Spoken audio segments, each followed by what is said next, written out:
everyone for attending. I'm John Feuerbach, chairperson of the Manchester Affordable Housing Trust. It is a joint meeting with the Manchester Housing Authority. Today's date being June 17th. I wanted to call to order the Affordable Housing Trust meeting and take attendance. Gretchen Wood. Yep. Sarah Mellish. Muffin Driscoll. John Feuerbach, Chris Olney. Peggy Hagerty. Joan McDonald. that being a majority. Excellent. So I'll give the Housing Authority the opportunity to open up a portion of the meeting. Wayne Persons, Chair, Housing Authority, newly elected. Thank you very much. I'm Gretchen Wood. I don't know, does anybody else speak on? How can we tell? No, all right, so it's just the. JB, I don't know who JB is, Jack Burke. Oh, no, okay. Roll that one. Yes. Great. A lot And that's Jack Manchester Burke, by the sea. we're good. Mark Resnick, you are on, correct? Yes. I just saw him. Yeah. Okay. The main item tonight is discussion with Senator Tarr and Drew Tarr and Representative Ferrante's Research and District Director.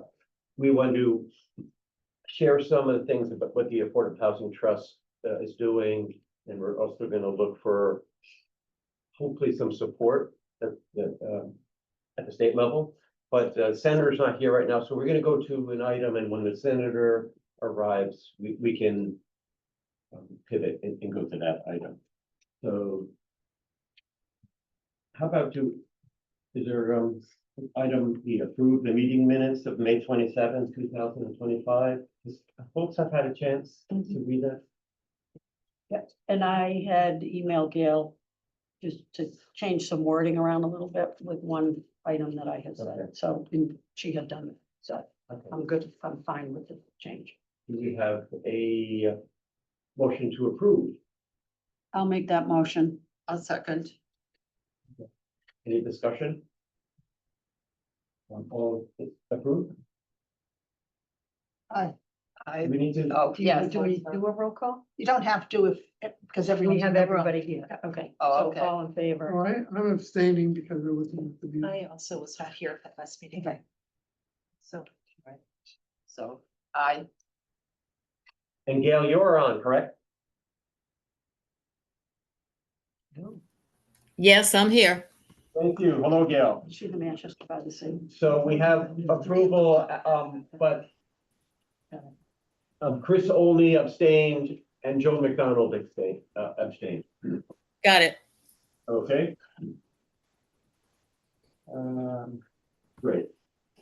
How about the treasurer report, Joe, please? sure. The only thing to report that's different is that we did roll over one of the CDs that we have into a 13-month at 4.25%. We'll have another one due in July that we'll have to roll over, which you all discussed at the last meeting, and we will do that to this one, whatever the rate is, whatever the best rate is we can get. The balance, is that what you want? Is $1,507,402. And that includes the money that is in our checking account as well as the 6 CDs that we have. And it does not include the town approved funds. That's correct. We'll have that in July. Yeah. Yep. The money in July. And I don't think there's anything else to report. Comments, discussion? No, thank you, Drew. How about other business not anticipated by the chair? Discussion only for any, The committee structure. we can do that. I'm just jumping around. I'm trying to figure out, is there anything that might relate to the housing authority? Since they're technically, we have an open meeting, is if there's anything that worth sharing. only that we have a new executive director who will be starting on July 1st. Oh. She's from Gloucester. She seems very energetic and enthusiastic and has wonderful recommendations, so we're excited for that. It'd be great to have her at one of our Yes, meetings, yes. whenever she's yes, ready to right. join us, yeah. And do you have somebody to replace Beth on your board? Well, no. We have We something did, that- but he declined. Took his oath and then decided it wasn't for him, so, no, we don't. Okay. I have something, an email from Beth stating that maybe you would be doing that, is that? Well, that's what I'm wondering. Oh. For the CPC, somebody needs to be a representative from the Housing Authority, Right. right? It's been suggested perhaps that I would move to that position in the Housing Authority, and it would free up my position on the CPC for someone else to be appointed, since I do have interest in the Housing Authority, and Right there. I'd be willing to do that. It really doesn't have anything to do with you guys, Mhm. other than I would be that rep on the CPC. Yes. So we can talk about that, but I didn't know if anything else. Yeah, had been but done. I guess we probably just need to know how do you go about doing that? Do we need to have a committee vote? Or, you know anything about that? I don't know. I'm just throwing my hat in the ring. If Yeah. you need me, Okay, I can do that. awesome. If it's a joint appointment with the select board, Right. then I think she needs to submit a volunteer application To the select board, to yeah. Debbie Powers. Is that how you, were you appointed by this?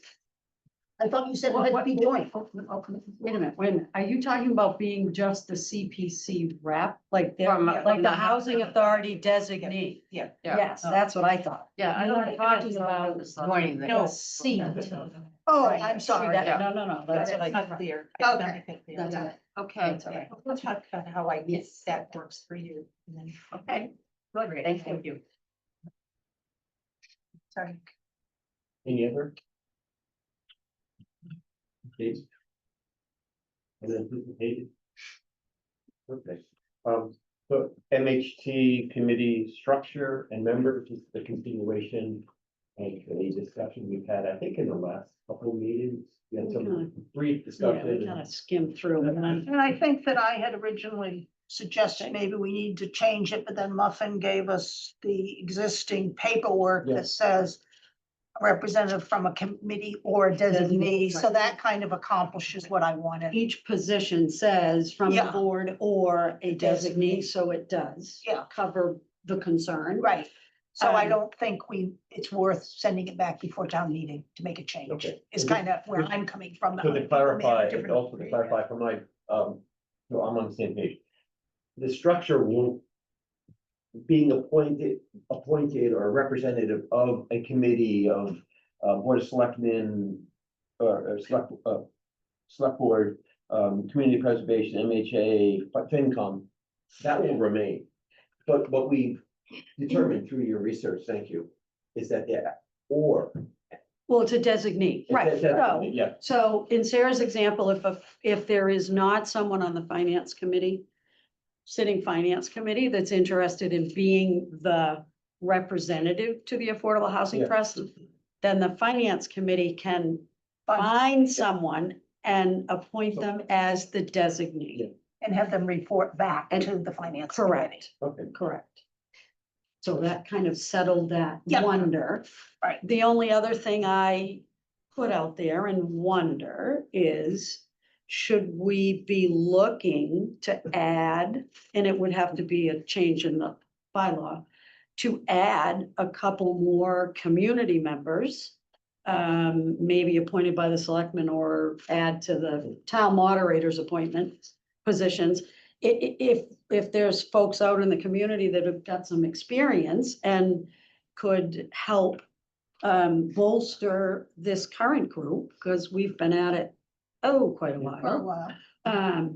And we're still ready, willing, and able to tackle, but maybe, we don't know, maybe there's people out in the community that Yeah. might want to get involved. It would be, we've got to stay with an odd number, so it would be Yeah. two Two, seats yeah. to get up to 9. I know some people struggle with, is that too many? I don't know. I don't have a perspective on that. We had 9 on the MBTA task force, and Right, that was fine, and Right. it added a greater diversity Right. of ideas. right. So Thoughts, discussion on, that's the only thing I kind of put out there now. Yeah. And it would be an article at town meeting to adjust the Yeah. current setup. But this is the time, I think, to talk Yeah. about it, and if we had merit to it, Yep. we just have to push it along to the select board No, for them. to I've got two decide. thoughts on that. One is, I have been very appreciative of having direct representation of members from the committees. I Oh, definitely, think that wouldn't The change. Affordable Housing, the Affordable Housing Trust, I think, has benefited from each of the members Yeah. actually engaging with their committee and two-way street, bringing information to the Affordable Housing Trust, but then also being that resource for the trust in those meetings, whether it be FinCom or the select board. I think Planning, there's been a yep. value, Oh, a value to that. definitely, So if we were to go away from that, where we don't have like a FinCom rep, we have someone else, I think we lose a resource there that I think has been an important ally historically for the Affordable Housing Trust. Mhm. And then my thoughts on community structure 7, I think 7 is fine myself personally. I think the 2 appointees by the town moderator, I think get at Muffin what you're sort of getting at. And I think if someone wants to get involved, or if we want to pull on the experience or knowledge of someone, we can always reach out and they can be a participant. I recall when we first started this, we had a representative, I don't need to name a name, but he was an architect, Mm. and he shared some yeah, ideas with us. yeah. And I thought that was a valuable contribution, but it didn't have to come, it didn't come through like a formal committee position. But that's just my thought. Anybody else? Chris, what do you think? From your planning? Just from that board experience and all of the projects that have been undertaken and So I would. with I guess outside I resources. would agree a little bit with John that there's a risk if you add more people, you may get less, what's the word I would use, coordination. Okay, Um, But I'd be open to it, if people are volunteering and they're gonna be an added value to the trust, by all means, I think it's right. worth pursuing. Did the planning board have alternates? Well, funny you should ask. At the last town meeting approved Right. the addition of 2 alternates. Yeah. Is We that, never- But that's really for public hearings. Yeah, so they. Oh, And yeah, somebody yeah. had Hearings moving. you gotta have the, But you We can have only a miss schedule one. and Yeah. Right, Yeah, right. we have them on ZBA. Yeah. We use them because people can't yeah, come. But they are also a good way for people to learn what's going on with the organization as well, so. yeah. My observation is I think this committee has worked very well. So from my perspective, I don't think it's our lack of producing housing is not attributable to our specific members, our composition, and it's arises from limited, if no opportunities in town, be it vacant buildings, vacant land, or a development partner who has a vacant building or vacant land and is willing to work with us and would pursue accessing our funding. Oh, yeah, no, that's not why I Yeah. put it forward. I just thought the question came about like designee or whatnot. I thought, Yeah. well, here's the opportunity to just chat about another Yeah. option or idea, but. So hearing what Muffin has presented, is the committee okay with, in essence, as is? The language that you've demonstrated in our bylaw or whatever gets at that question of Are we, flexibility Position, within right, committee structure. okay, So, great. so there's no need for any further discussion on that. No vote or No, anything. no vote. Yeah, Thank Okay. you for your Yep. research. Okay. So now, Senator, welcome. Hi, thank you. We introduce ourselves to Drew. What, if you feel comfortable, we have 2 chairs right here for you to come on and sit so we can engage. I like it back here. Ah. Nice to try. 7, we can't have it around here. Called the hot seat. Yeah, but I wanted to be back here. See if I can pull this up a little bit. Just FYI, we have a camera that's shooting from a couple different angles. And it's being recorded for the benefit of folks who maybe can't make the meeting and want to listen. And there's also some folks who are tuning in via Zoom. Great. So, It's a multimedia approach. Yes. I tend to get my best side to the camera. that's a good side. All around. It's getting all your side. And they zoom in on you when you talk. Oh, this is getting better all the time. Thank you. Well, thank you very much, Senator, and Drew, representing Representative Ferrante, for taking time out of your evening to join us. This is our monthly meeting that we hold. It's the Manchester Affordable Housing Trust. And just as a quick background, the Affordable Housing Trust was established by town meeting in 2016. It was a warrant and it was approved overwhelmingly by the town. And it exists as Article 21 of the town's general bylaws. And it's we are created for the purpose of creating, preserving, and supporting community affordable housing in the town of Manchester. The board, and maybe we can just go around to introduce ourselves, consists of a representative of the select board, community preservation, Manchester Housing Authority, the finance committee, planning board, and then there's 2 appointees from the town moderator. Each one of those representatives bringing a little spice from each of their committees, knowledge from their committees, and sharing with the Affordable Housing Trust with the goal of promoting affordable housing. It's a joint meeting with the Manchester Housing Authority, so we have 2 representatives, one of which is a co-member of the Affordable Housing Trust, but then we have, go ahead and introduce. Lead persons, chairperson. Gretchen Wood, Housing Authority, and Affordable Housing. Sarah Mello, Chair of Finance Committee. Muffin Driscoll, I'm the Board of Selectmen designate. And then John Feuerbach, I'm the town moderator appointee, one of 2. And I'm Chris Only from the planning. Hi. Peggy and I am a designee for the moderator, and thank you both so much for coming and working on arranging it so that we could all get together tonight. Appreciate it. And I'm Joan McDonald and I represent the CPC. Well, let me just say, we're happy to be here and actually want to thank you for being proactive about housing production and affordable housing production. It's a remarkable thing for a group of people in a community to get together and try to change their posture and not be reactive and be taken wherever somebody might want to go, but to actually say, we consciously, intentionally want to build affordable housing. So this is an amazing group, particularly with so many representatives of different organizations, reflecting that the entire town holds this as a priority. So Drew and I are happy to be here, and Margaret sends her regards too. And she's very committed to affordable housing, just as we are. So thank you. Just as quick background, when we were established in 2016, we spent a fair amount of time just getting to know the lay of the land. We met with all of the property owners of large properties in town to get a sense of what's the rental stock, what's the natural occurring affordable housing, and is there any way that we could work together with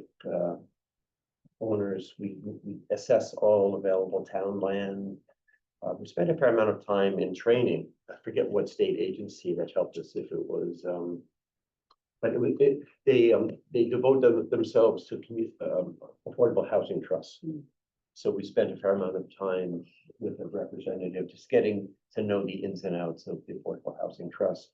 And then over time, we were able to bankroll money. As you can imagine, the difficulty of being Affordable Housing Trust, being a willing partner with the developer, and they're going to come to us for a rental development, and they're probably going to go to the state, and the state's always going to look for matching municipal or town, town funds. We have about $250. So we were limited in that regard early on. We've progressed over the time, and Joan has done a great job of as our treasurer accounting for the funds, but annually we've had favorable community preservation allocations, from 150 to 250,000. Most recently, a couple of months ago, I believe it was 200,000. To this point right now, we're at about, accounting for the new money in July will be about 1.7 million. Fantastic. Yeah, so we're in a position now where we could be a player, either individually or with a partner, to support community affordable housing. And as you can imagine, our funds would act as a subsidy. The developer comes in, I'd love to do it, but God, the development costs are here. The rents are gonna be down here, sales prices gonna be down here. I can't do it. Well, that's where we come in. We would make funds available to bridge that gap. Sure. And I would speculate that you could play an important role in terms of increasing the number of affordable units by playing that role. Yeah. And also the affordability itself. So you're in a good position to be able to impact that. Yeah. That's correct. Our charter, our bylaw is we're creating, preserving, advancing community affordable housing. So every dollar that we would spend would be to support that affordable unit. The unfortunate situation we're in now is, and we've knocked our heads and we've written to the cricket outlining the challenges, is we don't have any new units to show for our work, and it's frustrating for us, and it's a product of there's no town land, whether it's vacant land or buildings, and notwithstanding our efforts to reach out to some developers, we've had executive session where we've looked at 3 or 4 properties. We don't have a development partner who knocks on our door and say, Affordable Housing Trust, I've got this great site. I think it'd be suitable for community affordable housing. We want to start a process, but would you be there to help us with that process, but also be there at the back end for a subsidy? We haven't had success in that. So the combination of lack of town land and partners, it's led to the point where we don't have anything in the works right now. Anyone else want to comment on before we go into some of the points that we wanted to raise, the specific points that we want to alert you to, but then also ask for any assistance you could provide. I think we should indicate that we have formed a sort of a partnership with the Housing Authority. Thank you, Chris. And the Housing Authority owns and operates about 80 units, I 80 think, in units. town. And of course, the state subsidy is not sufficient to operate them efficiently. And so we're hoping to work with the Housing Authority to create a development opportunity on some of those properties. And with the goal of making them self-sufficient, so we don't really need to rely on the state anymore. But the sites are challenging, and so it's gonna take some give and take, and I think some cooperation from EOA. See, To get us over the threshold, so. So I'm a little bit familiar with that partnership, and I think it's actually a fruitful place to go. Unfortunately, because of the subsidy situation and also the limitation on use of reserves, to the extent the Housing Authority can develop any reserves, makes it really hard for it to be entrepreneurial. So I think the partnership here might serve a number of purposes. Number one, it could make sure that the units are in good shape and well maintained. Sometimes it's hard to do that. Number two, there could be an opportunity to maybe increase capacity on Housing Authority land that's already in existence. And number three, the Housing Authority is a great ally to help you compete for things like Section 8 certificates, which can be really important here. Yeah. So I think that's a good partnership. And when it comes to EOHLC, and we're all having a hard time getting used to that, we were all used to saying DHCD, right? And now it's and it sounds like the farmer in the deli, EOHLC, but I think that's an area that we would be more than pleased to work with you in terms of trying to create some flexibility and some innovation with regard to those relationships, because they certainly are aware of the problems with public housing stock and trying to catch up with deferred maintenance and trying to make sure that they stay occupied, because having them offline when they either aren't inhabitable or there's a long delay to repair them, that doesn't do anybody any good. And those are existing units. So that partnership, I think, is a good one. The bump in the road for us was in assessing those sites, what we really need is additional land to make all the numbers work. And when we've talked with our local usual partners like North Shore CDC, Harbor Light Homes, the CDCs that are in our area, there hasn't been, at least historically, a lot of interest because it's a complicated project, and without more land to add more units and have it all sort of come together in a pro forma in a certain way, it hasn't been as viable. So we've worked with POA and other groups on it. And so we found, like, I think with where we're at right now is just the lack of additional land so that we can add more units to make everything work for the whole EOHLC one-stop process is a stumbling block for us. But that was part of initially the idea, was because there is another project that's, I think, competing now for funding in Marblehead. In Marblehead. So we're trying to look more into that, but it's because it's not a typical sort of profile project. It's had its challenges, so that we've spent a lot of time on RFPs and RFQs and working with different developers and trying to package it, but Over the course of 3 or 4 years. but like fundamentally, what it comes down to, based on all the folks we've talked to, is that there's just not enough to make it all make sense. So that was that's the roadblock we hit with that, but there's another EOHLC issue that's very hot topic for us too, if you want to go into the powder house situation and the SHI. We can transition to some of the points that. Sure. Okay, and Chris, you want to kick that one off? Sure. So I've been asked to tell a story.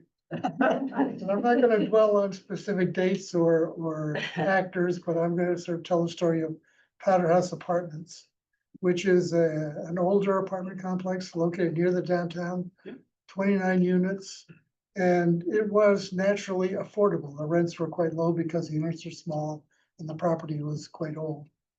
So I guess around 2020, I think 2019, 2020, a group of citizens in 21. town, 2021, Yeah. got together and raised $2 million to help purchase the property with the goal of converting it to a capital A affordable housing complex.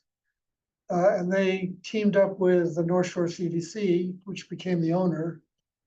And when that was done, there was a deed restriction prepared, and the town prepared a LIP application, which is a local initiative program, to get the units listed on the SHI. So the town planner who put the application together left her job, and an interim planner was brought on board who helped bring the application forward a little bit. And then her contract expired. So the town hired a new planner, but that took several months. So there was sort of a lapse in follow-up as to what was happening. Then finally, the town did hire the planner, Mark Resnick, who's on the line here. Mark, you can correct me if I get things wrong here. But he tracked down the LIP application at EOLHC, and they determined that there were missing some items from the file. How those got lost, we don't know. They asked for a new application, which was submitted. In the meantime, the management company had gone out and leased the apartments. They created a fair market marketing plan, which the state required. Let's see, the deed restriction was prepared and registered and so forth. So we thought we were all set. What apparently has happened now is EOHLC is saying, well, those units were leased without an approved fair market housing plan. So we don't know whether the plan, we assume the plan meets all the state requirements, but the fact that they were trying to lease these apartments and had a waiting list and so forth, So this is going on now where it's still kind of caught in this situation. It heated up probably about in the last 8 or so months. One thing that Chris didn't mention is North Shore, the CDC also had some staff change turnover. Oh, that's right. So There This was staff changes. application and this effort to get the units onto SHI was sort of lost. Probably in the last 8 months, and we really ramped it up. And North Shore CDC, to their credit, has been very active. Housing livable communities, they've responded, but the issue has been, notwithstanding the management marketing company being very reputable, big time, they do work down in Boston, the HLC knows them. They went and moved forward on their marketing plan. They've got income eligible qualified tenants into these. They are now affordable units. But because it wasn't vetted by HLC, you heard probably about a month ago that, it's sorry, we can't do that. What the guidance we were given is that you give us your affirmative marketing plan, you get an LAU approved. Once that's done, you can then start bringing in income eligible qualified tenants. And on a case-by-case basis, counted towards SHI, so it'd be 1, 2. Right now, I think North Shore CDC has qualified, I think, at least 14 of the 29 senator and Drew. So there is a complication here, which is this is being done backwards. Typically, the way these work is, somebody builds a new project or is building a new project, they go to the state, get their fair marketing plan approved. Then they get the tenants move in, that are income qualified. It's all done in this case, it's backwards. We have the property is already in service, and we already have tenants there who already are income qualified. So there's gotta be some sort of flexible way that we can get this to work. Is it fair to say that every other box is checked off? In other words, the LIP and the funding and the subsidy is not at issue? There's no subsidy. There's no subsidy. The marketing plan will be important. There's still a couple other factors, but we haven't heard anything in our conversations with HLC. It really has stemmed on the affirmative fair marketing plan, and specifically that you are asking us, state, to approve something retroactively. So, but for that, everything else would be compliant. I believe so. I think that's I think that's accurate. I think part of our experience too is that, people did a lot to keep that building affordable, and everyone knew there needed to start with that plan. And so time has passed and people knew, okay, we'll go through this process, then the units count, and then to be now told they don't count. It's the way it works makes it extremely difficult, especially for a small town with very limited staff, to do something that actually was something that benefited the community. So our frustration is that there's no sort of appreciation for that, or no, okay, let's figure out how to work it out. It's just like, oh, well, now you start here. And so people are extremely frustrated. And those units have been managed by an affordable housing management, like the Peabody Properties does probably thousands of units.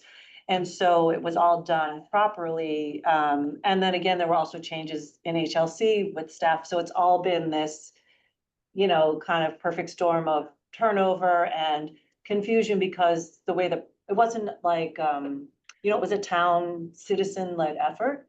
So I think that's sort of didn't slot into sort of how things typically work. And so now we find ourselves, and as a trust, we took it up because there's so much sort of bad feeling left in the community about it. So we, as a trust, tried to take it on to see if we could sort through where are the hangups, how do we just get this done? And so John has spent a lot of time particularly, and we've been working with North Shore CDC to try to just get to some reasonable solution. And so very recently, we sort of got told again, no. So we were hoping that there was some way that maybe you and Rep. Ferrante could help us advocate or have a meeting about this to try to move the needle a little bit, because it does, I think in the community, it does make people maybe, more reluctant for future projects, because I think folks felt like they did a lot for that project to be affordable, and still the town can't count it. So I think there's a lot of, I think frustration about just how it all landed in the end, and it's been several years now. So that's sort of why we wanted to bring it to you all, to It see. seems like it's in a gray enough area where it could go either way. So what we, as a He does have his hand raised. Yeah, one second, Mark. okay. The committee is at the point where we would ask for your help in perhaps meeting with the secretary. And if you need more information, we could have a sidebar meeting to give you a little bit more of the dates and the information back and forth. But perhaps a conversation saying, it was a good faith effort. This would benefit the town. So number one, we're happy to do that. Number Excuse two, me? we're happy to do that. Thank you. We're happy to, I've been friends with Secretary Augustus for at least 20 years. So we're happy, and Representative Ferrante has a good relationship with him. Nice. So we're happy to facilitate that conversation. Number two, it sounds like the result that the plan was intended to achieve was achieved. In other words, you have the category of income tenants in the property, right? So had the plan been in place, that's what it would have been there to do, the marketing plan. Yeah. So it does seem like really splitting hairs here to some Yeah, extent. and they had a lottery. I mean, they had the plan, they had a lottery. They were able to fill the units, and now they have a bona fide waiting list. And but for like a stamp from the state, we'd be talking to you about something else right now. So I also remember the atmospherics around when this initiative started. And there was increased awareness in town for a variety of reasons of the need to increase the SHI. And I'll leave it at that. Right, and so this town did what many others have not done, and said, we're gonna raise the money and we're gonna directly make an impact and seized on an opportunity. So I can understand why it might have a chilling effect now, if at the end of all of that, it didn't have the result that everyone intended, and which the project met the criteria for. So anyway, that's a long way around saying, we're happy to try to help. And Marcus got his hand ready. I can't see him over my shoulder. I hope he's not like getting some sort of arthritis holding his hand. This is Mark Resnick, the town planner for the, go ahead, Mark.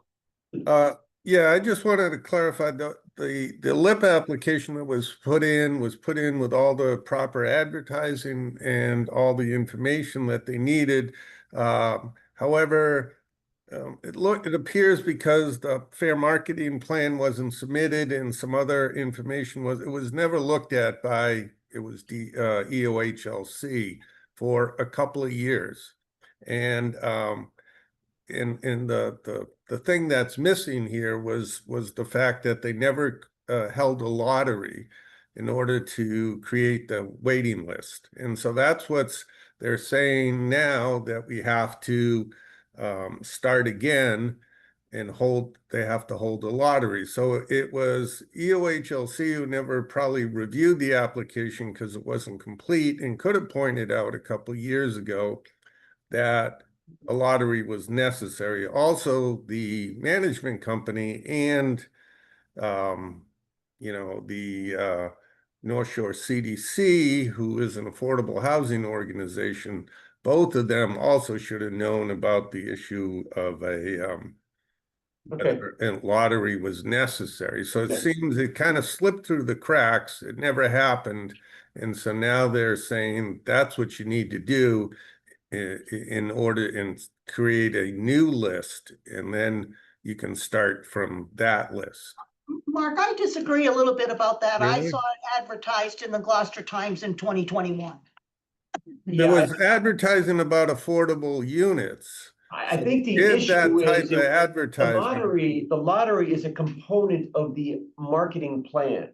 What Right. the state is telling us is they did not approve the plan. So therefore, anything you do beyond that lottery. So the lottery, let's not get lost on it's more the bigger issue. It's the Okay. approval of the fair housing plan. And that's what's in question right now. And HLC has said clearly, you submit that, we review it, we approve it, then we could start. So the point we want to work with you on is perhaps there's a little flexibility that we could get through the secretary to help us out. I believe the North Shore CDC and Peabody acted in good faith. As you indicated, the results achieved what an approved plan would look to do, and that is to get income eligible qualified tenants into the building. So the short answer is we're happy to help. I would say the absence of a lottery is somewhat more significant than sort of the rest of the marketing plan. But we're happy to have the conversation and see where we can go. And I do think that the effort here deserves recognition by HLC. That's the fact that all of this has happened and created housing, and the housing is occupied, that can't be ignored, but No subsidy. yeah. No subsidy, and it was. Well, that's a sticking point for me because I think we're too myopic about the subsidy issue with regard to the SHI. That's why I asked that question. So, but anyway, we're happy to help. Yes. Happy to have the conversation. And again, just a one-page review of the situation would help. And we'll work to set up the conversation, and we will leave it to all of you as to who should be in that conversation on your behalf. Okay. We'll just grab each arm of the secretary and drag him to the table. Okay. It's on the other side of the table. Okay. So, Before we move on to the next item, is there any other comment on this? Just wanted to add another piece, and that is that we do have a fair number of naturally affordable units. And it's almost impossible for small landlords to go through the process of deed restricting them. And we've lost a 13-unit one, which was very affordable, and now it's going market rate. So that there's a void there, and we're talking small landlords. The complexities of. Yeah, and all the Sure. paperwork, everything that needs to be done, that it's difficult for a town of 5,500 people. It's also difficult for the town to do the monitoring that is required. And I think there's a solution to all of this, which we'll talk about later, but. oh, good. Because it is a problem. And I think too, for a smaller landlord, the idea of a deed restriction, depending on how they're financed, may be a very daunting thing. Yeah. So we're very eager to hear the solution. Okay, so after the meeting, we'll figure out a way we can get together to provide you more information with the goal of getting you comfortable so that we could organize a meeting. That'd be excellent. Nice. Okay, so the second item is an issue that impacts Manchester by the Sea. It impacts towns on Cape Ann and really small towns throughout the Commonwealth. It deals with affordable home ownership. We all know what the legislature and the governor, the cry for every town needs to do its part. I mean, Manchester just recently did its part. We improved the MBTA stuff, changing zoning. What can towns do to create community affordable housing? We've recounted our history and our attempts to create housing in this small town. In the event a developer comes to us and wants to pursue affordable homeownership housing, there is not a feasible path forward because there is no state program that will fund a project in a small town. Mass Housing, which administers the Commonwealth Builder Program, that is really the gateway for homeownership housing throughout the state. It's really just for gateway cities. It's for Boston, Salem. I don't think it applies to Beverly. Affordable Housing Trust, which is coming out of HLC, but it's administered through Mass Housing. It's a neutral program, but if you want to pursue Affordable Housing Trust funding, you have to go through a competitive funding round through HLC. Once it goes to HLC, you probably know as well, they have a lot of flexibility and discretion, and they don't use the AHT money for homeownership. They use it for special needs, for rental. A town like us, we do not have an avenue for subsidy money. We're fortunate enough to have a fair amount to match a homeownership application to Mass Housing, but we don't have any options. So that's our issue. That's an issue that goes throughout small towns that were non-gateway cities. And it seems to me a no-brainer to, I don't think it's a legislative fiat that, I think it's probably a departmental or is this something we can get a 2-for-1 when we meet with the secretary? So not only can we do that, but we recently passed the largest housing bond bill in the history of the Commonwealth, which puts money in a lot of different buckets Yeah, that was fantastic. for housing production. And I think we could have a very productive conversation with the secretary about how to make sure some of that money reaches the kind of project that you're describing.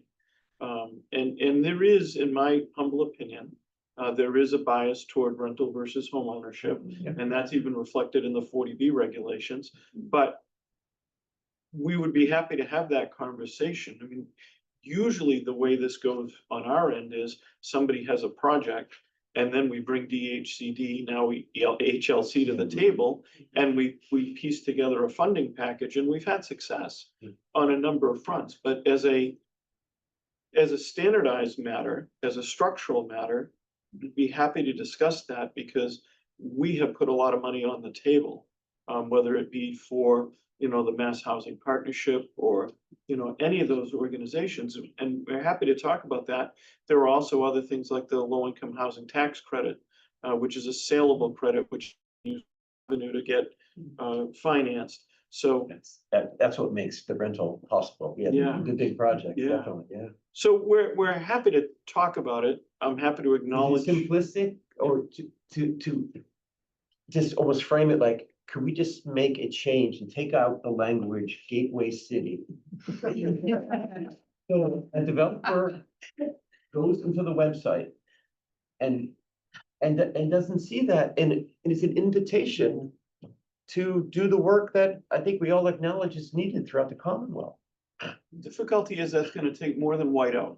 It is, that is a policy, and it's a policy that's been largely driven by the larger cities, as you know.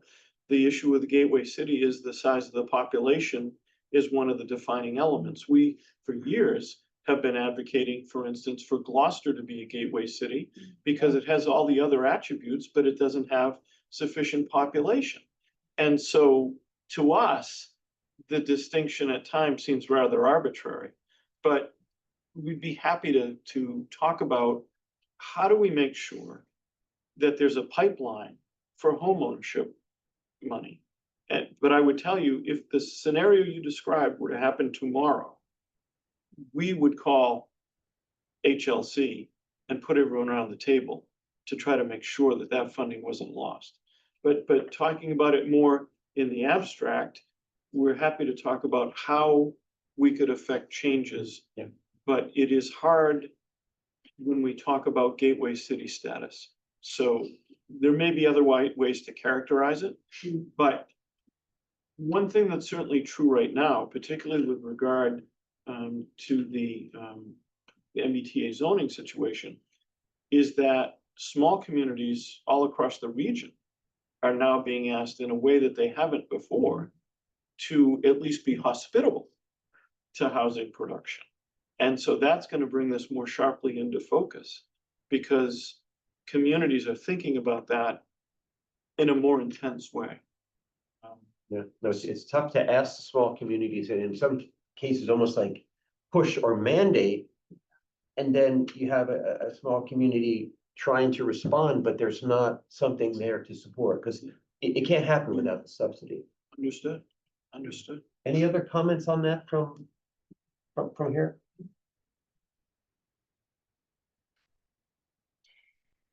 So I don't, do we can just leave that, or when we have our sidebar talks, we can maybe We- figure out some way we can. We will talk to HLC about it.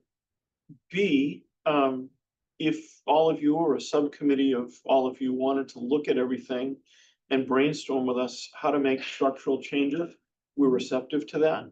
And, we can either request that the administration make regulatory changes, or we can pursue it through legislation. So we're happy to continue the conversation, but put this more under a microscope and say, okay, where exactly are the issues and where do we want to push? But again, I don't want to have a chilling effect, but the gateway cities thing is Touching. probably not our best avenue. Right. But that doesn't mean that we can't make a case for smaller suburban communities to have greater access. And we'll go back and look through the Homes Act too, and just identify those pockets and say, okay, is there an obstacle with this or an obstacle with this? But again, a point that I wouldn't want to be lost here is if the scenario you described happened tomorrow, we would be ready to step up and Yeah, no. act. Thank you for that. Have you had any of your other smaller communities come to you like this, or? Not around Other- this other issue, trusts? Muffin. No, okay.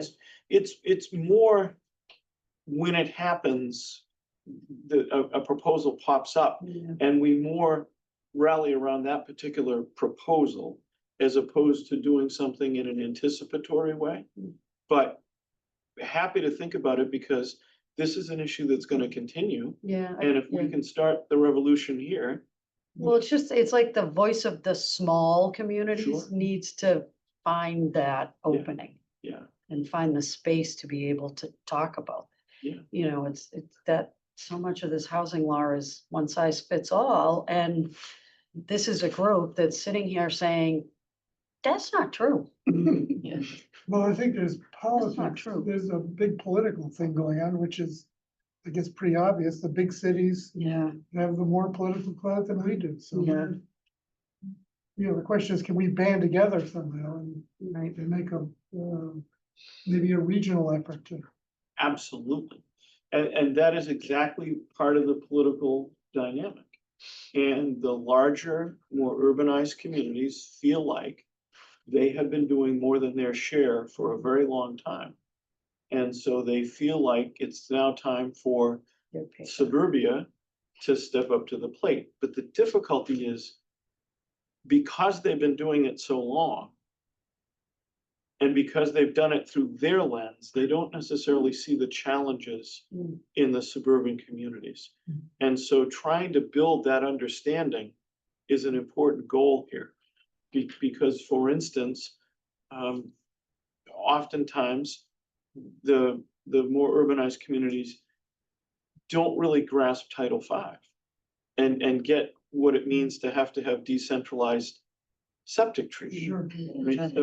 So it's a different scenario. Yeah, And so talking about that is important and trying to build that understanding and the other challenges that we face, right? So a lot of folks in suburban communities do want homeownership. They for a number of reasons, but one of them is to build equity if they're low or moderate income so that they can sure. build a more financially sound household financial situation, right? So we need to talk about home ownership.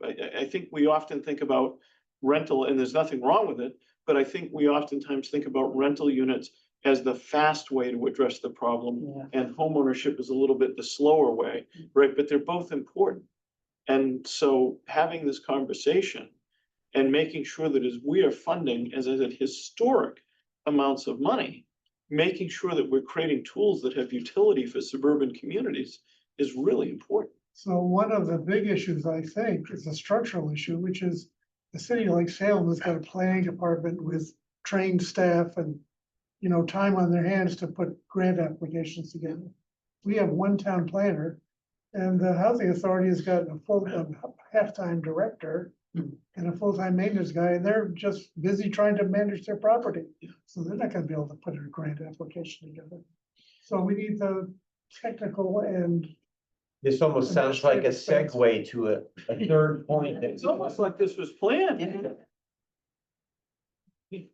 Gretchen, it was sort of a lead-in on Chris.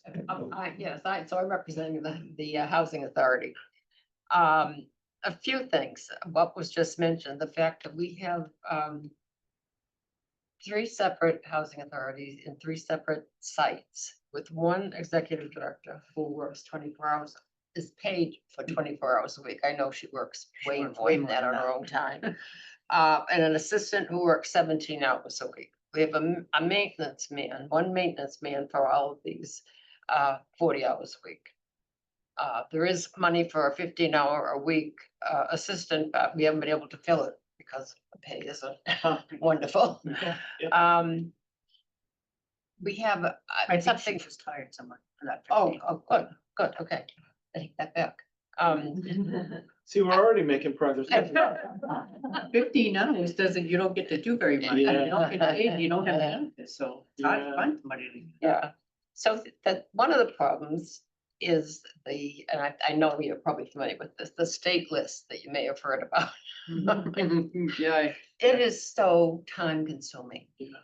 The executive director, I'm gonna say she probably spends a third of her time in the office, trying to follow all the dictates of that state list.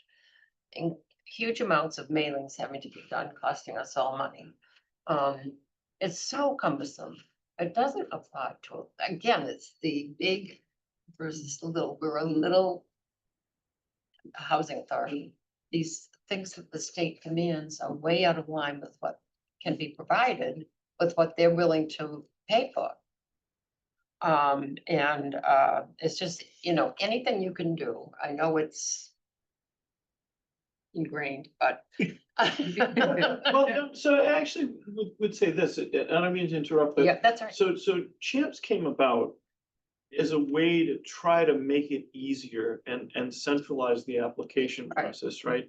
But in the end, it made it more complicated. So it sort of had the opposite effect. So the legislature has said to HLC, you have to do better. And they've been at work to try to reform the system, right? So one of the things that we've learned from talking to housing authority directors, including yours, Mhm. is that sometimes you're running multiple lists for a single unit. And sometimes folks will apply for that unit without the intention of being in it because they have to apply for everything. Yes. Yeah. And yes, so absolutely. what winds up happening is the person that applied winds up getting the unit in theory, but they don't take it, so now it's vacant. And now So- the whole And if list they- back all over again. Exactly, And if they do that 3 times, then they're sent back to the bottom of the list. yeah. So So, it's not good for them. yeah. It's not good for us. Yeah.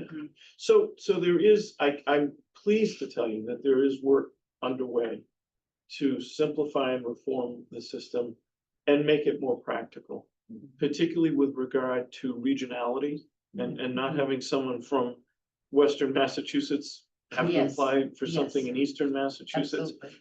And also this idea of multiple lists, and there's some thought of trying to take back some of that burden from the local housing authorities, and if there is gonna be a centralized system, have it be managed by HLC. And so that's one thought that's out Yeah. there, That would be So- amazing. but I can tell you, people are listening on this one. Good. And we've heard it from a lot of folks, and we know we need to do better, and I think there's a compromise to be had here about trying to be inclusive, but also trying to be practical. I think the original reason was to be inclusive. No which doubt. is fine. No That, doubt. we have no quarrel with that, but, yeah. And the priority of the list is very difficult too. So most people who live in these units don't understand why that priority is set that way. Sure. I mean, you get the veterans, you get people who are homeless, people who have a disability. So there's 5 or 6 categories in that Yes. list that they have to go. Yeah. through. It's like, Yeah, and 2 separate lists. that's a right. lot That- of time. That's the Yeah. biggest problem we've heard is multiple lists Yeah. for a single unit Yeah, and how counterproductive that is. it's very time consuming. So thank you for that. I'll report that back. And we'll keep you posted, and also if there's anything further, if there are suggestions, Gretchen, that folks want to Yeah. send to us, as this is a work in progress, we're happy to receive them. Good. And see, so. Okay, I'll tell Irene that.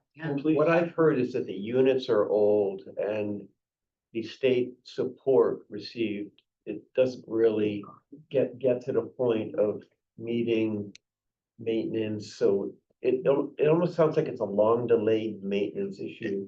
So, We yeah. got very it's- hopeful when we heard about the, you mentioned the bond, the Yeah. bond, Yeah. a year and a half, 2 years ago. Is there any advice or is there any avenue that the MHA should be pursuing to try to get additional resources to address rehab within the units? And then the second part is, I think where they're leading is, even if they did have that avenue, the capacity for them to do that is limited There's no because time. they don't have time and they don't have the staff. So what I've heard Gretchen say is there anything at the state level where technical assistance coming maybe from HLC could be provided to a locality to help them put an application forward? So let me try to answer those multiple questions in series. So, I would be surprised if there were programs that Irene, the executive director, wasn't already aware of. But we did put money in the housing bond bill for deferred maintenance, of which there is a ton across the state. So that's working its way through.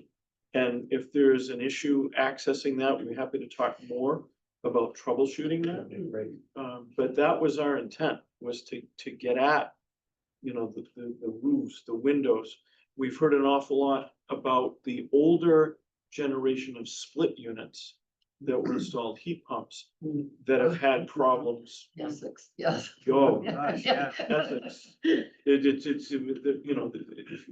seems like, Satan's name should be written on the front of the unit, but so we've heard a lot about that, but we are trying to work through that. So we're happy to talk more if we need to try to access that. And, also, whether there might be CPA money through the CPC for that is important. CPC will not give us any money. Okay, They refuse us every year. We Okay. apply and they. okay, Not by choice. Right. okay. And so, It's a Doesn't prohibition. fit. It's a It's a prohibition. prohibition, Yeah. yeah. but there might be, we'll look for other sources as well, but I wouldn't want to miss the big opportunity that we think is out there as a result of the passage of the bond bill. Yeah.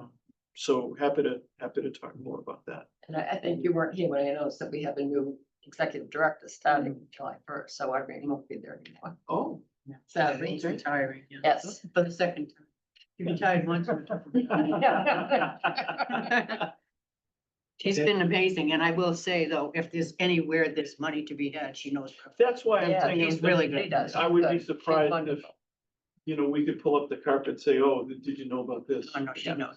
She's really She's good. already had the carpet Yeah. pulled up. And she's really ready with that every time we have a meeting. Yeah. Oh, this just became available. Yeah. She's really. I think the problem is the age of the facilities. It's putting out a lot of fires, Yeah. you might plan to spend money on such and such to upgrade it a little bit, but then instead the pipe bursts or it's almost like your own house. The maintenance You know, priorities get us you have few. to- These Yeah. things that are just so old, let go, and then that money has to be spent to correct that.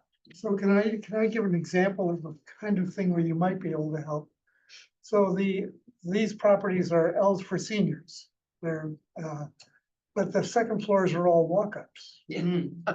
And it's gonna be impossible to put in elevators because of the way the buildings are configured. So one of the ideas we were tossing around is, can we build a replacement for the seniors in a new building with an elevator? And then use the old structure for regular, small families. Yeah. They're all one-bedroom apartments, but there are plenty of people who need a one-bedroom apartment who aren't seniors. But we get the sense that the state will say, no, those are senior units and you can't change them.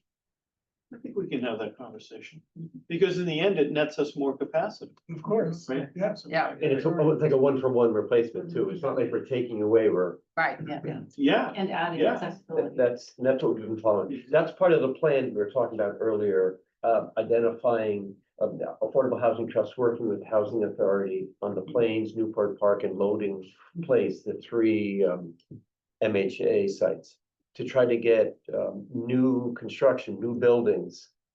And maybe in a case, spin off some cash flow to help with the maintenance that we're talking about, that hopefully we can pursue through the housing bond bill.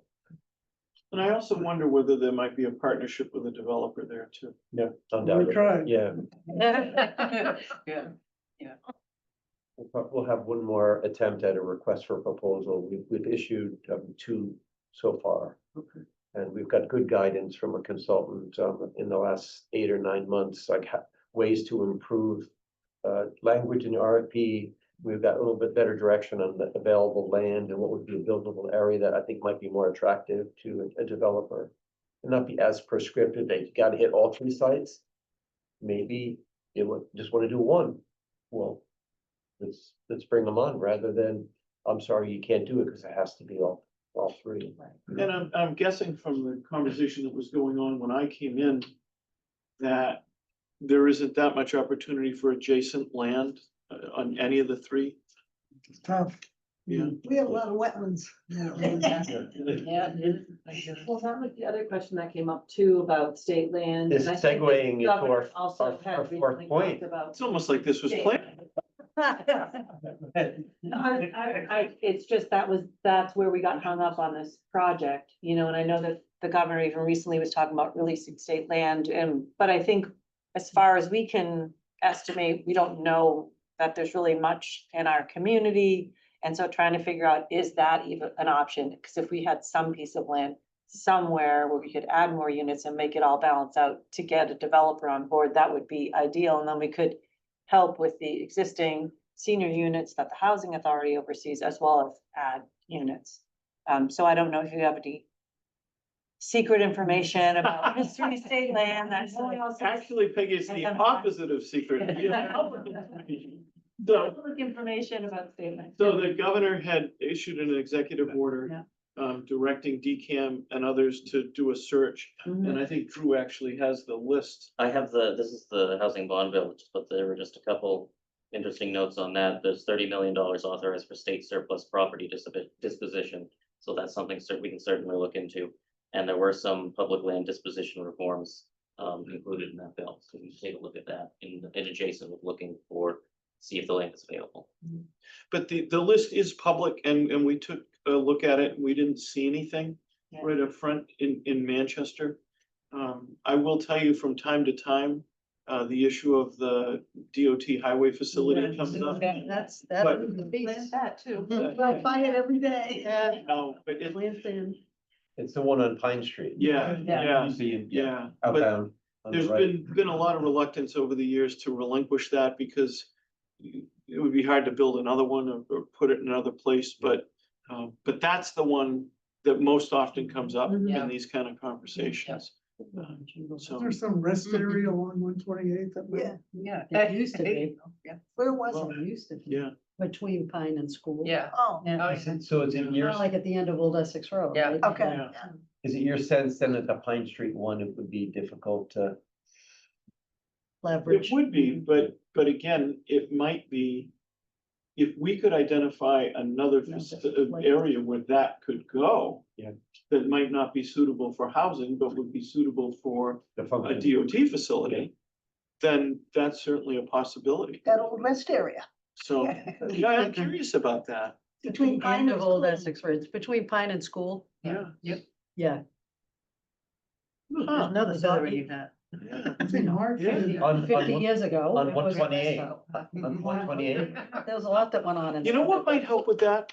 If you all could get an assessor's map description of that parcel. Mark has it. Mark, yeah. Mark, are you there? It's just on mute. You're muted. There we go. Yes, so I did send some maps around with the state land, there was 2 parcels between Pine and School Street, which were on the northbound side of 128. Is that the ones you were Yes. talking about? Yeah. Okay. So we did locate those. Mark, could we get that from you? Sure, yes, of course. Then we could explore it a little further. Mm-hmm, yep, That would be great. yeah, I can email it to you. Yeah. Mm-hmm. Are there any other state lands, Mark? Based on the maps you sent, anything that's promising, worth discussing? Not really, I mean, not really. There's very little state land in Manchester. The best one is that Public Works property. And also interestingly, there was a national, well, it's not National Grid, I think it was New England Power property right next to it, which is also appears vacant. So if they could be combined. It's Cornerstone Church here, on the Pine Street, on the Okay. Pine Street. Anything else on the question, point of statement? Is there any? I'm not segueing into any other. You're not gonna make me believe that. We've given you enough homework. Is there any other? I do have I propose solution to some of this, which is regionalization, which you were pointing out, Senator. Why don't we have a Cape Ann Housing Authority? And why can't we provide money to a site in Essex that we could get credit for? I mean, they're close by. Essex might have land that's perfect, but they don't have any money. We've got money. Why does the 40B have to say just in this town when it's a regional problem? I will tell you that has been proposed in the past, so it is not unheard of. It hasn't made it yet.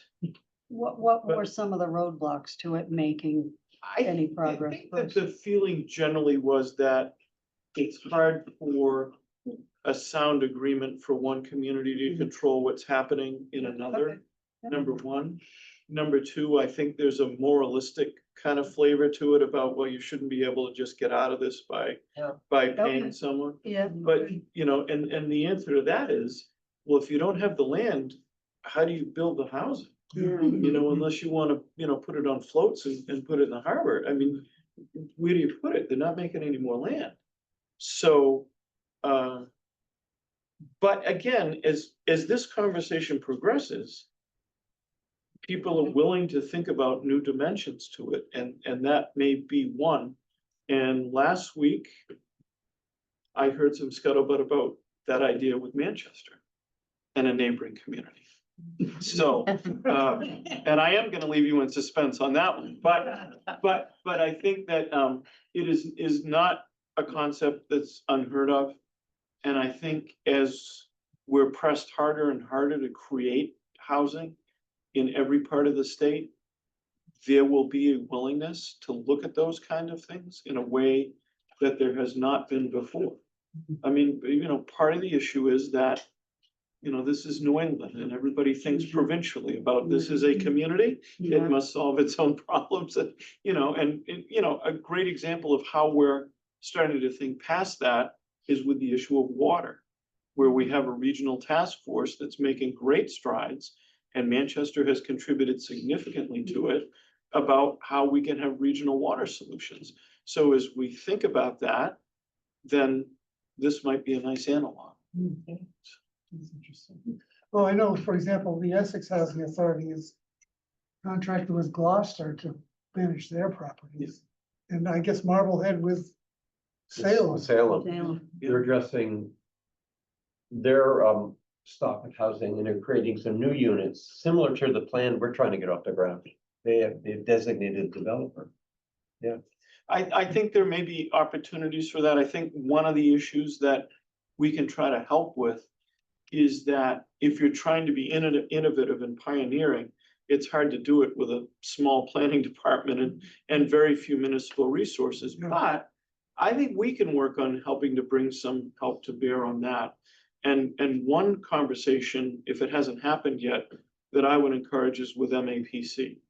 Because MAPC has been very helpful in a lot of these regional kind of issues and efforts, and is very sensitive to trying to bolster the resources that small towns don't have to be able to look at these kind of issues. And we can help set up that conversation with the right people. And so, you know, they're looking at a bunch of issues for us right now, water being one of them, potentially emergency response for another, and maybe others. So we'd be happy to, I think you'd find it valuable to talk to them, and they may be able to unlock some grant money for you too. That's great. They helped us initially when I referred to. In the very It was beginning. MAPC. They spent. Very a beginning. couple Set of up steps. for us to get it Right. rolling. I want to be respectful of both your time. If you have a couple more minutes, I just want to respect our public here, and if they might have a question or a comment they might want to share with you. If you don't, it's no problem, but No, we're here, and Axel's been very quiet, so. So far. is there an opportunity for, if there's any comments or? John, you don't expect me to speak. Do you? That's enough, next. I blew it again. This is very frustrating to me because we've had an affordable housing trust for 6 years. They got $1.5 million now. And you know the number of new affordable housing units they've produced? 0. These are all good people. They all have the best of intentions. They want to see this happen. I'm not satisfied. I'm not satisfied. The reason the group of folks got together and wrote checks, and I was one of them, to buy the powder house was that frustration. And so the fact that Ed Augustus seems to want to keep it off the subsidized housing is really frustrating. So we need somebody with your expertise, somebody who can talk like you. I was waiting to hear what adjectives we were gonna. We do need help. I mean, we'd love to get Powder House on. You know, we've only got 5%. We're supposed to have 10% Yeah, affordable. yeah. We're not getting it done. Yeah. And so we are, you know, right in the target for the 40B guy who wants to come in and screw things up, you know, and I'm not against all 40B. Yeah. The one in Manchester, I think is not right. And so we do need help. And how was that, John? Okay. Thank you, Gar. Okay. So we're here to help. And the representative and I, you know, we have a very solid partnership and we're happy to help. Right. Happy to. I see Jody, got your hand. So I'm Jody Morse, I'm actually married to this guy. So I have an idea, I have an idea on this as well. And it gets back a little to what Sarah was talking about earlier about taking existing stock. And we look around and we all know what housing costs are. We know how much it is to build a house. It seems like the legislation, certainly the 40B legislation, and certainly what we've experienced with Powder House Lane, is that people don't really know what to do with existing stock as far as getting it to be subsidized or getting it to be deed restricted. There aren't rules that kind of dictate that. So you're kind of stuck and you feel like you're in a merry-go-round trying to kind of fit, you know, the proverbial peg in the square hole or whatever. So it seems, I don't know if this is a legislative issue, whether it's just a regulatory issue with the EOHLC, is what it is. You did well with But I had an experience, I'll be very quick, about 10 years ago. We owned a small apartment building in Manchester. And Gar and I said, why don't we just put a deed restriction on this and, you know, make it affordable? All of our tenants are qualified. We'll just put a deed restriction on, because we're also seeing a lot of places being bought up, gentrified. Now all the rents are $3,000, $4,000, $5,000 a month. And we're not trying to get a tax deal. And We were gonna just do it. well, if we were gonna do it, maybe we could get, I don't know, maybe we could get something, I don't know, we could put a new roof on, we've already done that, but anyway. So I actually went and I talked to a number of people at the DHCD, And I talked to a number of people that were running housing departments around the state. And I finally had one guy, I don't know, he was from Lowell or Lawrence, and I explained to him what I was trying to do, and he said, I gotta tell you, I recommend that you don't do this. There's no way you can do this. The marketing plan is gonna cost you $25,000 to rent your 7 units. So now we're getting back to this regionalization, not in kind of saying, let's put different properties or let's have a Essex property get to count for RSHI, just administrative help. You can't buy a house that has 2 units in it and make it affordable. Good point. You need to have some kind of regional, just do the marketing plan for us. Send us the tenants, do that work. Because we've got a lot of opportunity in Manchester. You can sometimes pick up a house that's older and make it affordable. But it makes no sense for a landlord to do that. So that's an administrative issue where I think we could actually have an impact. And every month, there's a house that's bought and gentrified in Manchester. So that is a great point, and it particularly speaks to the lack of land. So if you can take existing structures Yes, and bring them into the fold, yes. it's a way to get there that Thank you you. can't with just outright development.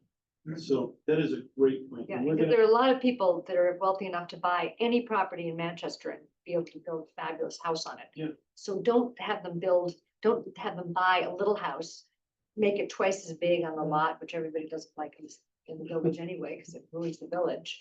Keep those houses the way they are and keep them affordable. So if we could help small property owners with all of the bureaucracy, Yes, Oh, that would be a path. it would. Yes. We're gonna Yeah. brainstorm on this a little bit. Yeah. Yeah, and we as the Affordable Housing Trust would be willing to, pay some of our money in to help subsidize that. We've got $1.5 million in the bank doing nothing. All right. One of the elements that we have out, we have it on our website, and we've talked about it, is we would work with a property owner to convert their market building into affordable housing. We would have funds to make that possible. Well, let us ruminate on this idea a little bit, because it's a horse of a bit of a different color, right, Bruce? Because we're talking about paperwork and soft costs and not 2x4s and foundations, right? So, but it could be extremely effective in getting the units that we can't get another way. Yeah. So let's give us a little bit of. I think it's also being done in larger cities. I think there was a project that we read in the paper like a couple of months ago in Boston where they took an existing building and renovated it. And actually the same tenants stayed there. That was the other thing I was told. You have to evict all your tenants in order to do this. Even though they qualify. So let's create homelessness. to solve that. Exactly. So I think that some of the rules are a little bit backwards. That is a rule thing that came into play with Powder House too. It's like, you don't set out to create affordable units just to dislocate, displace people. And so I think that's like, it affects a lot of pathways. And so I think that's a key one as well, is just how do we find a way to do a process that makes the unit count without really disrupting somebody's life unnecessarily. I mean, if they qualify, they qualify. And so I think that's the part with the lottery and the marketing plan where everybody gets hung up, because that would mean waiting for that person to leave, which will be years, and then starting then. So it's all this delayed counting of the units, which seems to be more of a technicality than an actuality. Someone is living there affordably and they do qualify, so it should count. And I think that we have some landlords in our town who have had tenants for many, many years. And they can't afford to pay much more rent. So the landlord does not raise their rent. So the idea of having to kick them out is very difficult. Well, and I mean, there's the landlord-tenant relationship is important, and there's value in having a good, reliable tenant. And some folks are willing to not raise the rent to keep that relationship. That makes perfect sense. This is sounding like a conversation that we need to bring Andrew DeFrance in from Harbour Light. We're gonna run this by him. That'd be great. I think we might have some elements here. Yeah, no, we have, he's been a great resource for us. He's incredible. Yeah. The man sleeps for 1 hour a year. Unbelievable. But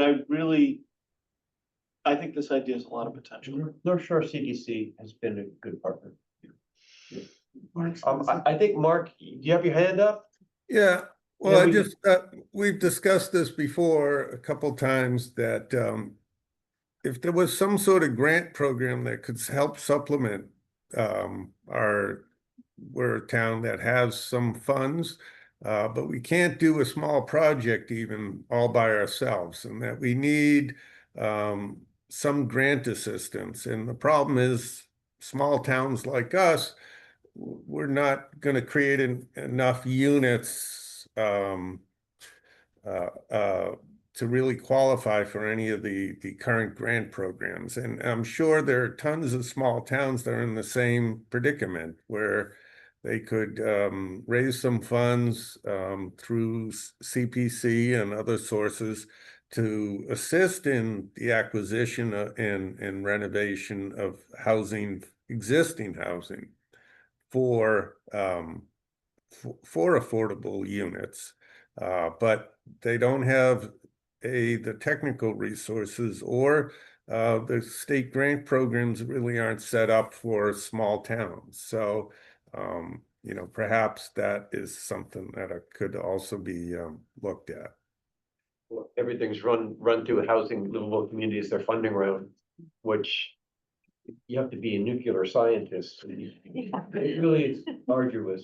And they'll say, well, the reason why is because our time is precious. We need to have a project that has been vetted, get your development team, you've got your project budget, you got your financing, everything's gonna be brought in, and that basically does favor the cities like Boston and others, but a small town, I think Mark does make an interesting point. We're not gonna put in a 45 to 80 unit building. I mean, I worked down in Boston for 34 years, and we were doing that like all the time, but in here, you know, talking to Andrew DeFrenza, he looked at a property that Chris and I took him to, and he said, you know, 23 units, but it's probably not going to be competitive at HLC. You know, so that's it. I think that is an important point, the difference.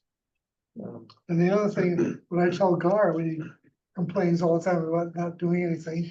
I'm gonna keep them. We have enough money to do one project, maybe, we can maybe buy a house, Yeah. and that would be it. Yeah. So it's very, you know, to try to maximize how we can use those dollars to maximize the number of units is tough to The do. subsidy for a single affordable home ownership unit will probably be in the neighborhood of $300,000 to $400,000. Yeah, I don't doubt it. Yeah. You know, we've got $1.7 million.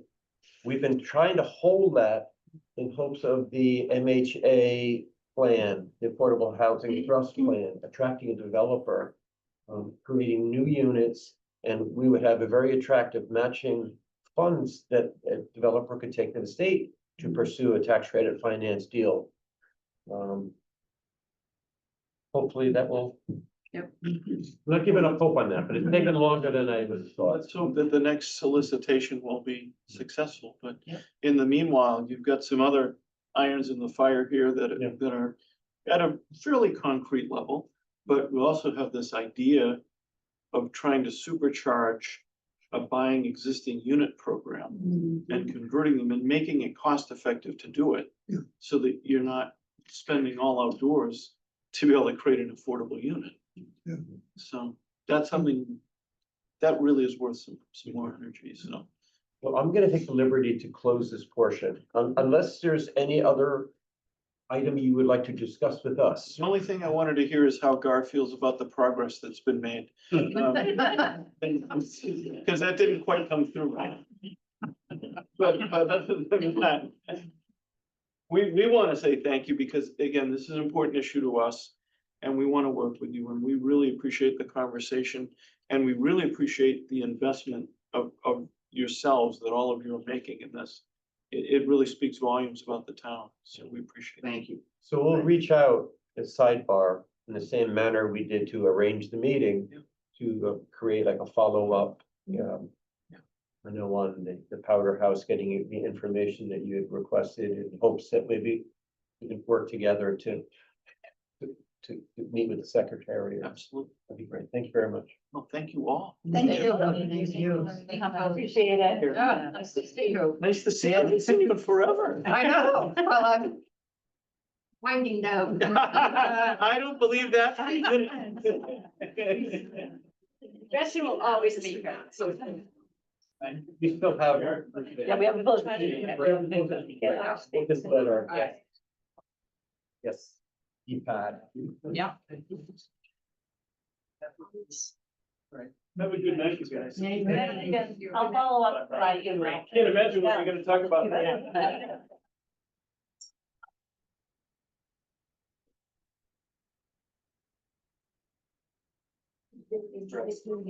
Thank you. Thank you for coming. Great.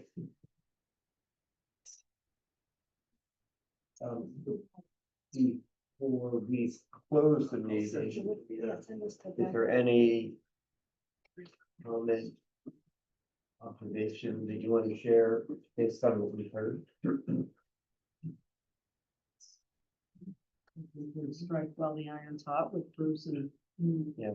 Drew and Ann-Margaret and see if we can't, Accomplish. if we can't get in front of the secretary. I think that line of thought too, just around post MBTA zoning, like that's a really clear point, you know, so now towns have changed zoning, people are looking to suburban communities to be doing more. So how can the state How do we meet do that? towns where they're at and help You give the can't say one support? thing, yeah, you Give got. the support so that, you know, because it is the difference between a city like Cambridge, for example, or Lowell or whatnot, that have, you know, a big team that's working on these projects and have all this expertise. It's all the small towns, just like Manchester, in the same boat.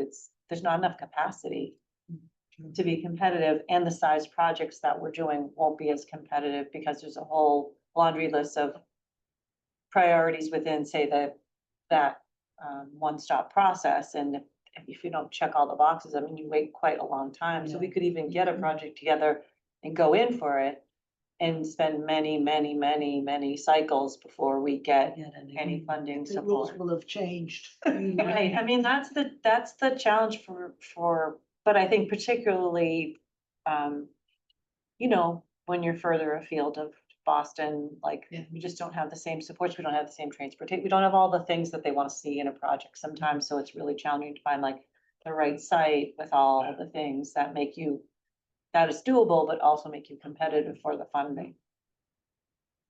The regional piece, Chris, is interesting, and it seems like that's beginning to take hold again out in Western Mass.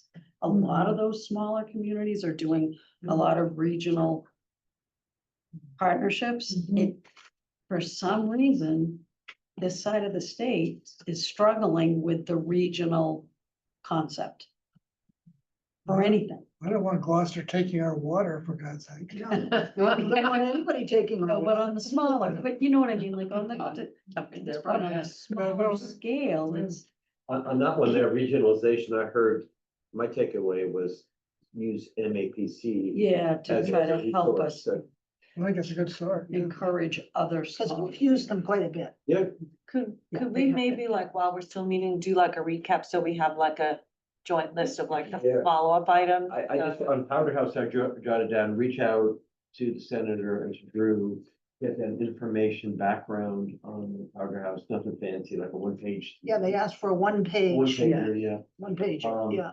So that we can bring them up to speed and then possibly meet and discuss with them if they've got any further questions, in hopes that we could then use them to schedule a meeting with Secretary Augustus, who's the Secretary of Housing and Political Communities. Yeah. And he so happens to be on the board of the mass housing as well. So when we talk about, God, we need to get some type of home ownership. Right. He had board with them. I think that the one pager to Bruce and me and Margaret's office would launch them to get us a meeting. Right, because then they're gonna have I can work on that. what the office is gonna want. I guess you should clarify what that fair marketing housing plan business is. It'd be interesting to see if the plan that's in place meets all the criteria. It just hasn't been, You would think it, that would, if it's Peabody property. you would You think. would think so. There was a couple holes that they mentioned, but they didn't really get into those specifics because they kept on coming back to, you're asking us to approve it retroactively. Right. So they were staying on that broader issue. They didn't go down the rabbit hole of, if you had done this, they mentioned a couple of points. I have to go back to my notes. So one pager about just Powder House and what the status is or the challenges in getting it on the SHI, is that the? Yes. And then, So that's first to Senator Tarr and Rep Ferrante. Yeah. With the request of the meeting with I'll EO. send it out to folks. I Okay. can use my main editor here to my left. We tend to be a good team. He throws at me, I throw it at him. So The suggestion I would make is to try to use bullet points. that's, my middle name is bullet point. Okay. Yeah. Cause they're not gonna want a lot of Oh, detail. Yeah, no.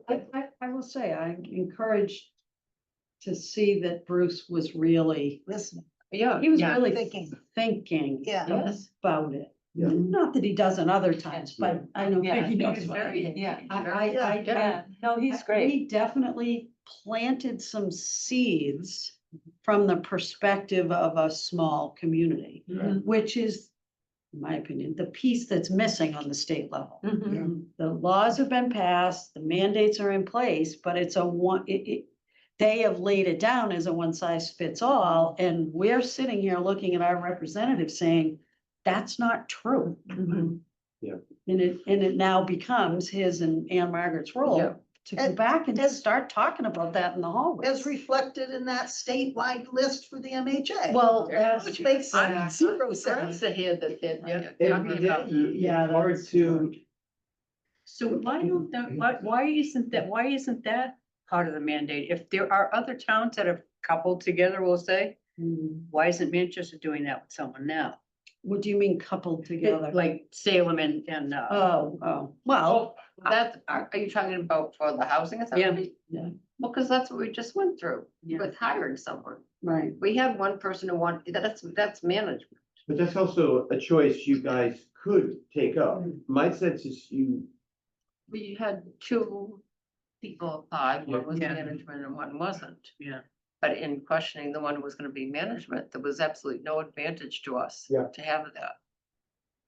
That's what it turned out to be, and we were Yeah. in actually thinking We it were would be in good, favor but of that. there was no But I think advantage, that's a- and maybe a disadvantage that's in a a way. legitimate thing to always keep open. Oh, yeah, Yeah. absolutely, You no, we weren't The against the it, possibility of having, someone like, I'll come back to that Salem helping Marblehead.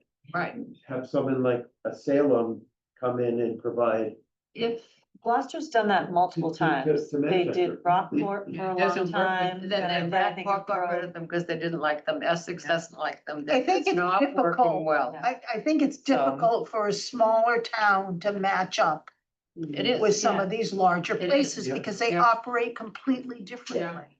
Yeah, but the expectation, I think, when you go under the, a group, consolidate with someone. One town expects, oh, I'm gonna use all of these resources that they have. You can't do that. They gotta do their resources first. They're not gonna take care of you. It doesn't work that way. So they just came, she Yeah. just came out and said, she Yeah. wouldn't be sending any maintenance, she wouldn't Nope. be sending any electricians, there wouldn't be any, nothing. Mm. It would be no different. Yeah. Except that she would be in office. Only one day a week. An hour away. Yeah. So it wasn't beneficial at this point. Maybe another time it would, and she was the only one that applied, so. Yeah.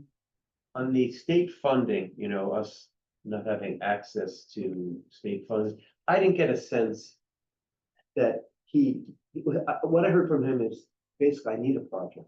Yeah, that's what. to talk on a general level Uh-huh. or more abstract. Yeah. We're not gonna have Yeah. the, so I don't know what, But he was gonna look at the funds available through the Housing Act and see yes. what flexibility there might be. Well, I think we should Small move ahead with amounts. that RFP and maybe Andrew DeFranza now will be excited Might about be a lot this. more. Yeah. And then we can take all that to. Yeah. You How know, about as take a- it somewhere. As a topic for the next, one topic on the agenda is, let's start highlighting the housing RFP. It's been, well, I wouldn't say dormant, but in terms of discussion regarding the specifics of an RFP. You start bringing that around and. Do we have, so there's been surveys and things, so do we have a better sense of like how much would be possible? You know, how the hang up before was not having the additional land and then work was done around the surrounding land. So is the thinking now, I know you talked to, can't remember the Okay. person's name from POA. Okay. Oh, yeah, from Concom, but also Alex. Yeah. Like, so is it more viable now if that land is in the Well, mix? I think that one I of the believe things so. we did was change the zoning for Newport Park, Oh, true, true. so that can go to 4 stories. Mhm. Right. And that was, in the first RFP, the feedback we received was the zoning was too restrictive. Got it. Yeah. That's it. So I That's a think, good point. That's a good. yeah, And are we focusing on one site? Say it again. Excuse me, are we focusing on just one site this time? I would say in the RFP, we still outline the 3 site. But you could, and then say language, something to the effect of you could apply for all or 1, 2, or 3, or any. Okay. You could, Yep. that is the key thing that, do you want to eliminate loading place and just do the senior ones? I would put it out Because there. they're more similar and loading place As is long as, a problem. as long as Yeah. there's language not requiring the developer to do that, I would keep it in. I just think it will turn some people off. I Well, agree. yeah, well, they don't apply to it. They'll maybe just apply for Newport, or maybe. No, just that, apply- We will never get unless we. but I think Yes. we need to fine tune it more. Like you could, yeah, because you could package the other two together, because they're closer in proximity, usually factor their similar like, you know, Yeah. some things, but. Right. But I think wasn't the trouble with adding the other site is there really isn't much To do. ability to add there, I guess, unless you did, but that's a much bigger thing if you were gonna go up. Well, that's, Right. this is all coming attractions. Yeah, Yeah. yeah, for next break. I think that's that's a good discussion point. We haven't had the opportunity to really sit down and go over it. And the zoning isn't different at the Plains, right? Correct. Right, so then that's another factor. But But anything, there might be more appetite. is there for any other to variance. do leaving this meeting with Senator Tarr and representatives that? We need to be sure that they get the maps of the state-owned. So state-owned land. Mark, are you still on? Yeah, he said he was gonna So email. I'm here. I can show you the maps right now. I was So looking at we them. see them. We don't have to do that right now. That's my opinion. The key takeaway is if you could, would you, Send them to Peggy. I was gonna suggest, Sure. you have been, Yes, I'm gonna do the email. you have been the conduit. Yes, Send the map showing the 128 rest stop. Well, I'm not sure it's the rest stop, because it is? 'Cause Yeah, the- if it's a part, see if it's there, a it's pretty- parcel between Pine and School, it's the old rest stop. Yeah. So send that map to Peggy and then Peggy will reach out. I'll share, yeah. He sent Share. those to us already. Okay, okay, Thank you, Mark. yep.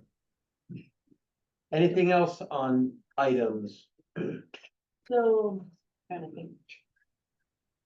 The NA, so we said the MAPC piece, do we reach out about that? Yeah, we should. Just to kind of check in about what is out there for small communities. suburban Yeah, communities. I could probably find. How could we get support for the housing authority or for the town? Wanted to do a We should try to at least have a liaison with a person. I don't know if they set up with people who are assigned to different towns. Well, I don't know. Just- I think, Alex, Kopelman, who works for the city of Gloucester now, used to work at MAPC, and I know him, so I could ask him who the right person would be. Yeah, if that's great. helpful. Yeah, that'd be great. Okay.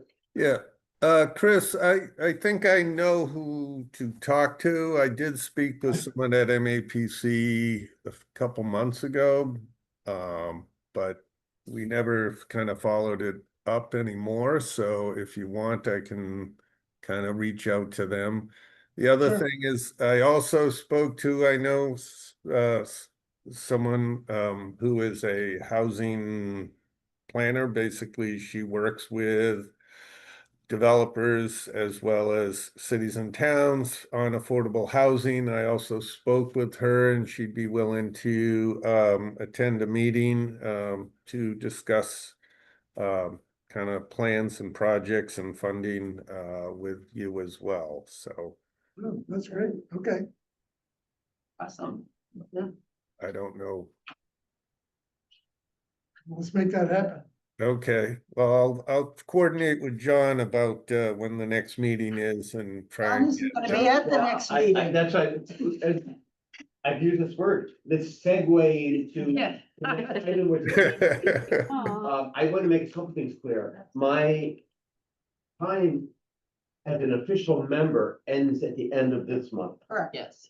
But my second point is I can still participate. It's not like, here comes John, I'm sorry, you can't come in. No. It'd be a voting member. Right. Well, and we don't know how long it'll take Eli to. But it's still, he still can't do it because his term is up on June 30th. Oh, I'm not doing, what I'm saying is I can't do anything official. I can still show up as a public member. Yeah, yeah. That's what I'm suggesting. Yeah. I can appear and do Work things. behind the Work scenes. in the same way John Harden helped us out. Right. early on. Yeah. I can help out. It's just- like what you were saying earlier about the number of seats. You don't really need the seats. You can have people that add technical. Yeah. But the distinction is I will not, as of, I think, June 30th, I won't be a voting member. Right. So that's the first thing. But then at the next meeting to be determined, this committee would have to figure out who would be an able chairperson. Right. Right, with all eyes. Everybody's looking. I've got some good campaign slogans for anyone if you want to pursue this. Well, that's sad. I know, yeah. Yeah, actually, I'd like to say that since this is your last meeting as chair, I think we all are very appreciative of the hard work you put into this over the years. 100%. Maybe a little round of applause.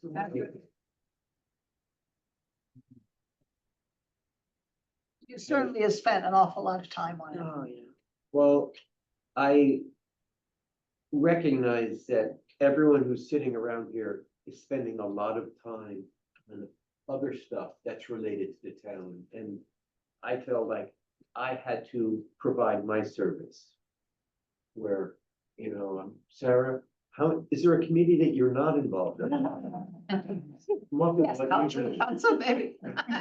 You know, Chris, Yeah. so I felt like this was my area, and I was hoping to bring my expertise in You house. certainly You did. And the only thing that I rue is that I didn't apply my specific housing experience to an actual project. Yeah. Because, but again, I'm not Not going, going. I Yeah, just You're won't just be, going over to. I won't be a voting member. Also not for lack of trying too. I mean, No, really, no. we've done a ton to try to get a project off the ground, Yeah. a lot, Yeah. well outside of Yeah. meetings, Yes. on. Whatever our own. goes. Well, forward, and you as still- the point of we our still have meeting- input. Yeah. As the point of the meeting today was, it's the state guidelines are stacked against us. So when will our next meeting? I guess. Anyway, yeah. The third Tuesday is the 15th, I think. From which I'm not available. I can't. Yeah. make You already have it. Unfortunately, now. I don't. Was that? That was my guess. What's that? I said I already put it down as my guess. Yeah. Just to make sure. It can happen, I'm just not available. This is good, yeah. July 15th. Yeah.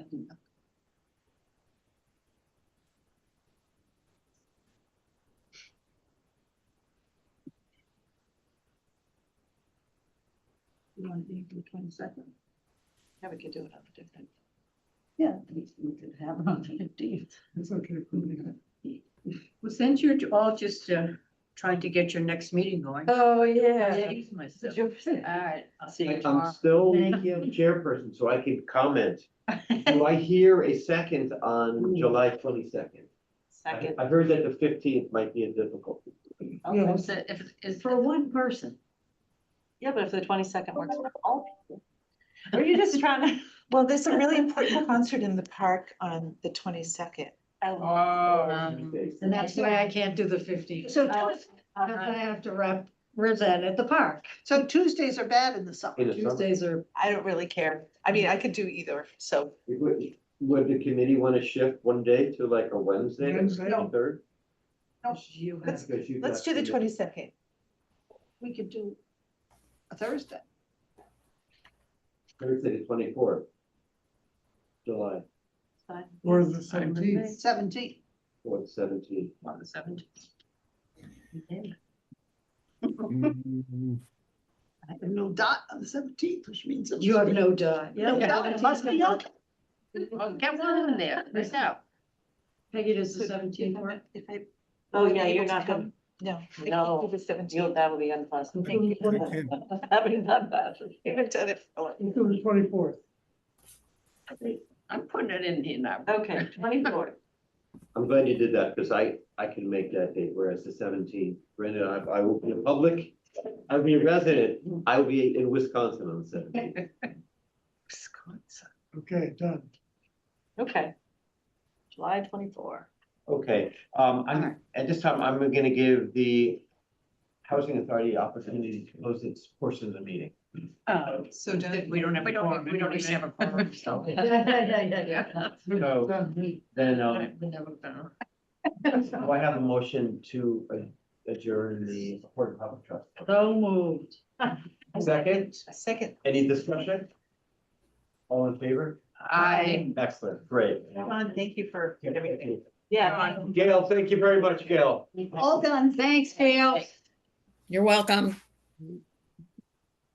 I will get that one pager out. I'll see you tomorrow. Yes, I will see you then. I've got my other packets. Thank you. I know, I'm gonna take it. Babe, before you leave, that's the meeting on the 24th. Bishop Ricardo.